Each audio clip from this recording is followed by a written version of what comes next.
Hey there! Welcome to another review, this time of the 1987 action film Fatal Beauty. I only have the disc itself, because I had it in a double feature with Running Scared. I tossed the case, and I kept this disc. Little mini rant here. This transfer on this DVD is awful. It is fucking atrocious. It's worse than a VHS. The widescreen is one of those widescreens that's does not look right on your flat screen TV. Maybe it looked better on an old TV, like an old CRT TV, but it looks like shit on a flat screen. Also, I had to zoom in just to get it to look like normal widescreen, and it was just barely watchable because this was a really bad transfer by MGM. They didn't give a shit. It clearly shows. They're like, oh, for Fatal Beauty, who gives a shit? That movie was a bomb. Nobody cares about that film. Anyway, Fatal Beauty is a 1987 action film directed by Tom Holland. Yes, Tom Holland, who directed Fright Night. This is actually his second film. His first film, his directorial debut, was Fright Night. It was an unbelievable directorial debut, if you ask me. And his second film that he directed was Fatal Beauty. And there's actually a poster for Fright Night in the film in a scene. So I thought it was a nice little touch, callback. I have to say, though, he's definitely out of his element here, because in Fright Night, it seemed like he was in more of his element with the horror and the fantasy and all that kind of stuff. Here, he's doing an action movie, and other than the shootout in the sporting goods store at the end, the action in this is pretty lackluster. It's not exciting, it's not thrilling, it's pretty dull, to be honest, and forgettable. And I hate to say that, but that's honestly how I feel about the most of the action in this film. It's in one ear, out the other, in your eyes, out your ass. Not really going to remember that much. Uh, you'll remember the action sequences minus the shootout at the end as much as you're going to remember the last shit that you took. So it's just one of those things that the film definitely could have benefited from a director who is more in tune with action and how to direct action sequences.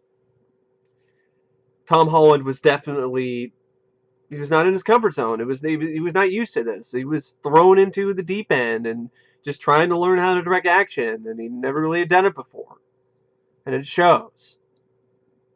It's a film that's written by Hilary Henkin and Dean Reisner, based on a story about Bill Savino. Now, originally, the film was supposed to star Cher as Rita Rizzoli, and that kind of, when you hear the last name, now it makes sense. Because before, I'm like, Whoopi Goldberg's character even says something about, yeah, it's Italian. I'm like, are you Italian? Yeah. And I'm like, I've never, okay, I guess you could be black and be an Italian. I've never heard of that before, but okay. Um, but if it was Cher, that makes sense because, I think she is Italian, if I remember correctly. Or part Italian, at least. But honestly, Cher? Cher? I could not see that at all. She was signed on originally to play the character. She dropped out or something, and then Whoopi Goldberg came in. I'm really glad Whoopi did, because she is the best thing about this film. Now, there are some other good things about it, like Brad Dourif. He steals every scene that he's in. It's just he's not in enough scenes. But Whoopi Goldberg is the main reason why the film is a time waster for me, and why I'd like to pick it up on Blu-ray someday, because the transfer is miles better than this shitty DVD. And yeah, I love her performance in this. I love her character. It's one of my favorite performances from her, and it really shows you that she can be a tough chick. She can have some wisecracks. She can throw out some one-liners, but she can also be a believable badass. And she also shows some vulnerability in one scene, which is actually I'd say some really stellar and noteworthy acting by Whoopi Goldberg. Probably that's one of the more impressive scenes that I've seen from her in terms of acting wise, is the scene where she's talking about her tragic past with drugs and what happened to her kid.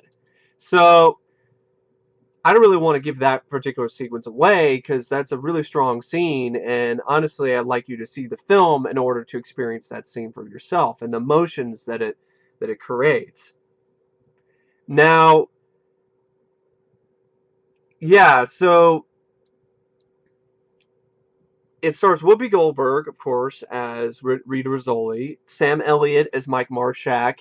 Now, the film is edited, not really edited, I'm not the film itself. The trailers were edited to show you that, oh, it's like a buddy cop movie with Sam Elliott and Whoopi Goldberg, but Sam Elliott doesn't really get on screen with her and partner up with her until like the 40, 50-minute mark. So it's actually a long ways into the film until they actually team up and do stuff. And Sam Elliott's character is a bodyguard for the suspected drug cartel leader guy who's a politician, and he's big into politics, and he's used his newfound wealth to create new shopping centers and stuff. And he's played by Harris Yulin. His character is Conrad Kroll.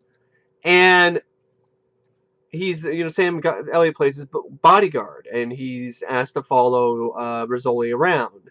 And eventually they form a relationship with one another, and apparently there was a sex scene that they had, and it was filmed, but it was cut out of the movie. So I could kind of see why. The movie kind of drags, to be honest. It needed a tighter pace. It's 104 minutes, which is way too long for a film, for this movie, if you ask me.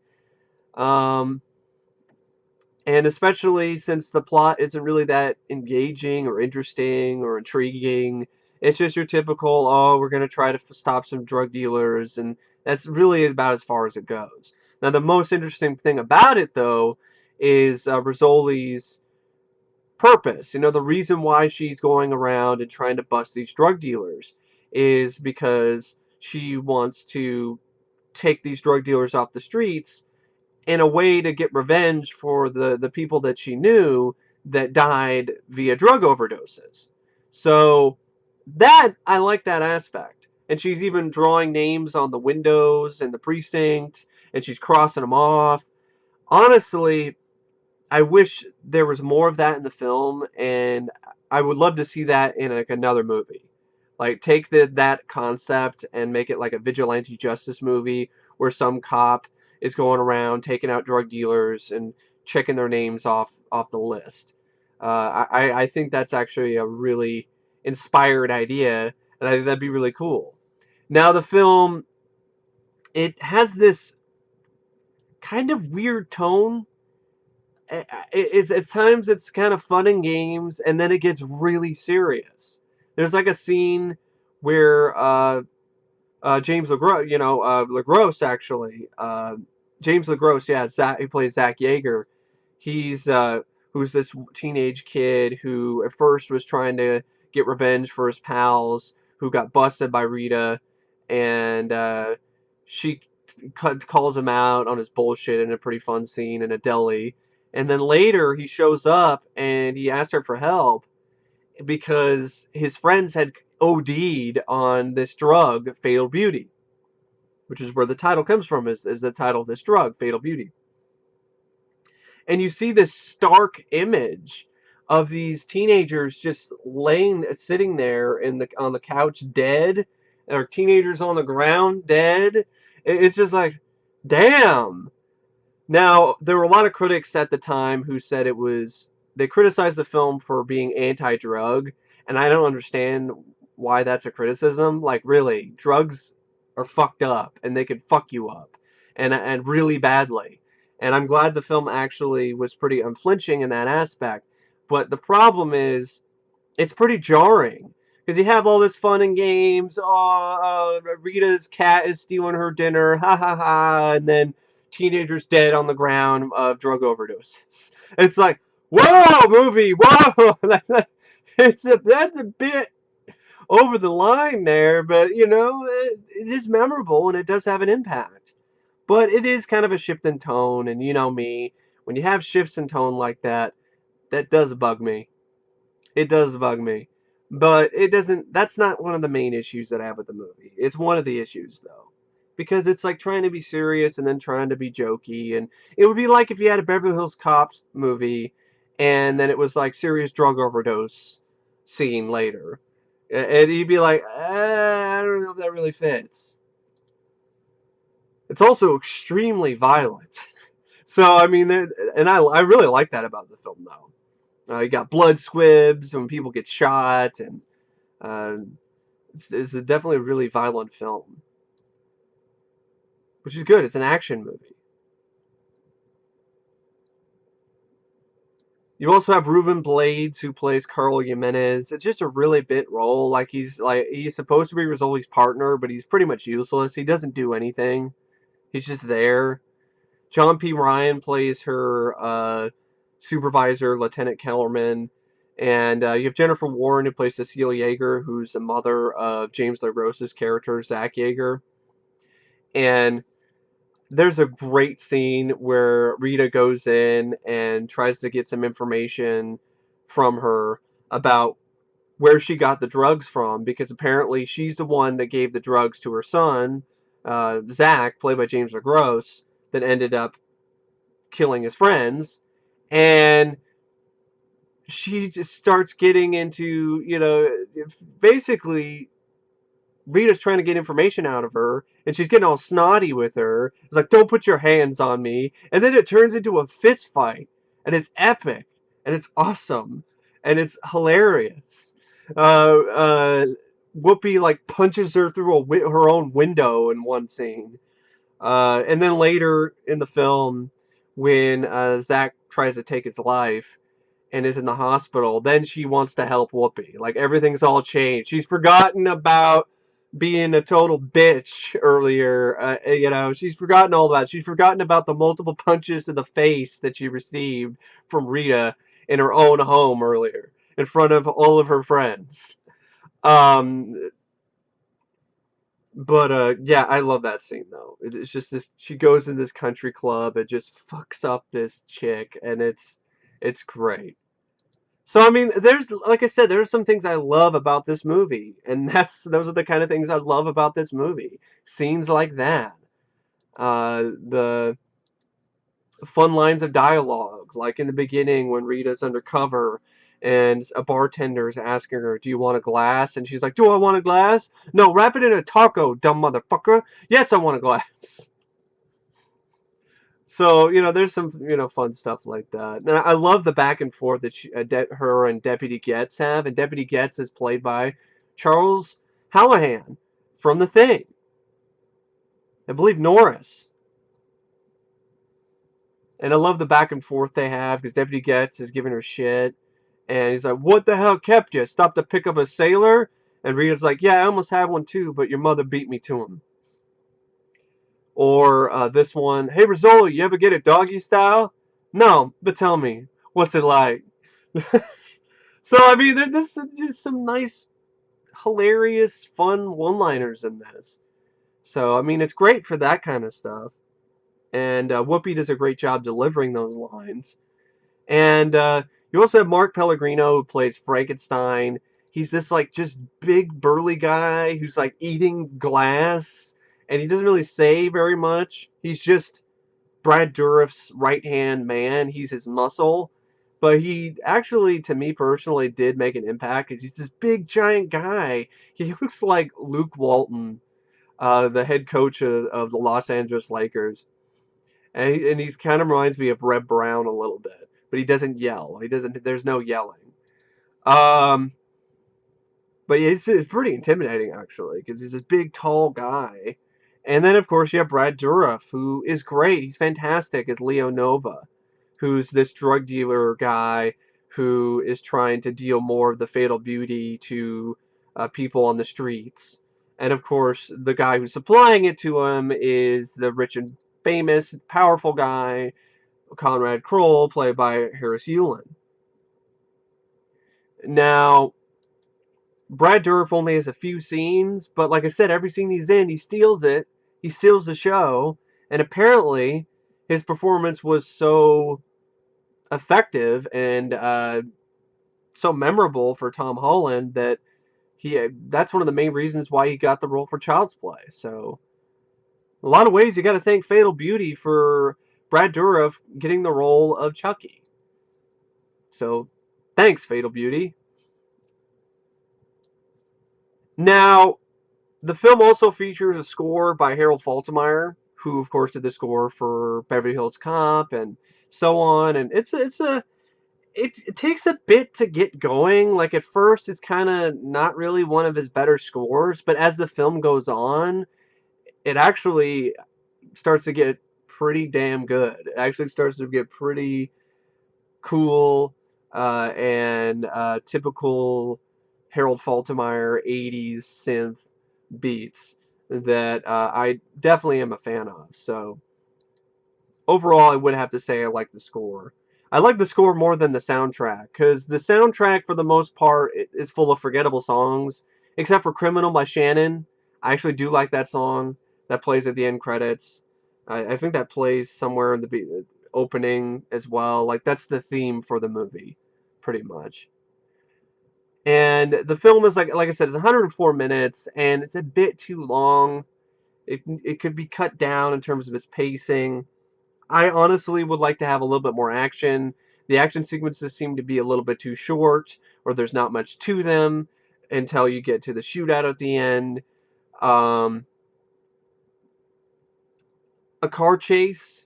She has this pink car she drives around in, but there's no car chase with it. It's a missed opportunity. I don't know why there wasn't a car chase in this film. And I would have more scenes with Brad Dourif. And I would get Whoopi Goldberg and Sam Elliott teamed up earlier in the movie instead of like around the 40-50 minute mark. It's like way too long to wait for these two to get together. And maybe I'd have them do a little bit more to definitely do more together in terms of action. Because a lot of the time he's just saving her, or she's saving his ass, or it's just that kind of thing. So there's not really a lot of them side by side kicking ass, which I would have liked. But yeah, the movie though is definitely worth a watch in my opinion. I don't think it's that bad. I don't think it's as bad as a lot of critics made it out to be. Yes, it is kind of trying to be a Beverly Hills Cop with Whoopi Goldberg instead of Eddie Murphy, but I still think it ends up being its own movie. I never really felt like I was watching a Beverly Hills Cop ripoff when I was watching Fatal Beauty. It did still felt like its own unique film. Um, Similar elements, but I never really was like, oh man, like it's the same character, Axel Foley. It's Axel Foley. Like I never really felt that way, to be honest, because I don't think Axel will be caught dead wearing some of the outfits that she wears in this. Excuse me. I mean, I just got indigestion thinking about them. They're awful. Her fucking clothes in this are really bad. Their fashions, their crimes of fashion. They're awful. They're hard to look at too. I don't know what she was thinking. Now, apparently, I don't know what the film was thinking either. Was this supposed to be a joke? I kind of get it. And there's actually a scene in the film, which I do like, where Sam Elliott's pointing that out. He's like, either you're a cop or you have shitty taste. I love that. Either you're a cop or you have shitty taste. I think it's both. But other than like the really ugly clothes that she wears when she's undercover, which make her stick out like a sore thumb, uh, it is fun to watch Whoopi Goldberg. It is fun to watch her in her elements, uh, bust some chops and bust some heads, and especially entertaining and fun, and actually pretty dang thrilling to watch her in a shootout at the end in the sporting goods store with Brad Dourif, his character Nova, and Frankenstein. And during this whole commotion, Harris Yulin ends up getting killed as well. He was trying to send his men out to kill Rizzoli and the drug dealers, but shit goes haywire. It goes off the rails, and it just turns into this bloody, crazy ass shootout. Like the last 10-20 minutes of the movie are just this shootout, and it's a great shootout. and it was shot at the Sports Mart in Glendale, California. It was an actual sporting goods superstore. The movie producers paid enough to offset the cost of keeping the store closed during filming. The fixturing, merchandise, and signage all appeared genuine. And they do. And this climax culminates in, honestly, a very underrated badass scene where Brad Dourif because Frankenstein got killed already. And Brad Dourif is now, he's cornered by Rita, Whoopi Goldberg. And she shoots him, pumps him full of lead with this rifle, but it's not doing anything. He's getting pumped full of lead, and it's like it isn't even hurting him. And then he reveals that he's got a bulletproof vest on, and he's like, Kevlar, bitch! And then Rita pulls out a gun, shoots him in the neck, sends him crashing into a windshield, and then says this badass one-liner. Smith & Wesson, asshole. I love that line. It's one of my favorite one-liners, to be honest, out there in any movie. And it's an underrated badass moment. And she delivers that line in a believable way. It doesn't sound like she's trying hard to be a badass or anything. She's just a badass. And then she blows him away. She gets together with Sam Elliott. They kiss, and then the movie ends. And but I mean, it's such a great ending. I mean, you have the shootout is epic. It has a great climax. Brad Dourif, Kevlar, bitch, boom. Smith & Wesson, asshole. So yeah, Fatal Beauty. I want to like this film more than I do, but at the same time, I still like the film. I like the movie. I don't love it. Ultimately, I think it's okay, mainly because of the crippling flaw, which is its pacing, which goes to the story, the script, which could have used some fine-tuning, maybe the direction, because at times Tom Holland's direction is uncharacteristically flat, and maybe kind of have it a little bit more of a consistent tone, and definitely have more action scenes, or at least do more with the action scenes that are there that end up complementing the great climactic shootout at the end. But anyway, I don't know what else to say about Fatal Beauty, except if I was going to rate it out of 5 stars.